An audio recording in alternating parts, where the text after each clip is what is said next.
The only thing missing in the equation in the fight against corruption, yung suporta ninyo at kayo mismo.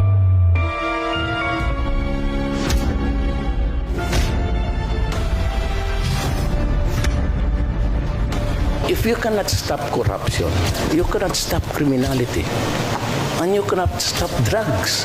I will stop corruption in government. Ayaw ko talaga ng corruption. It makes me sick.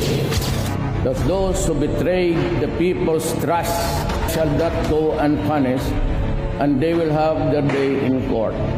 They will have their day of reckoning too.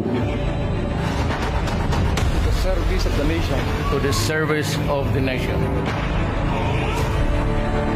Di ba ang sabi ko noon, if you come to know that there is a corruption, let me know. Itong PhilHealth. Oh my God. Yariin ko kayo na kalusot kayo sa ibang maybe president o dito sa akin. Oh my God. Sa talaga kayo.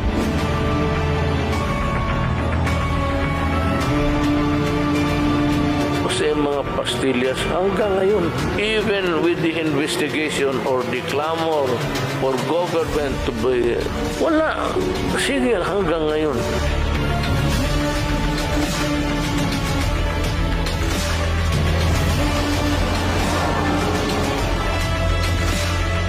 But I will never allow friendship and everything.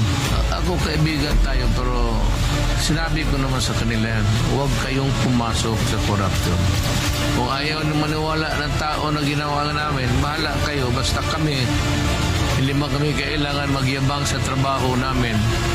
Basta ako sa corruption, talagang yayariin kita.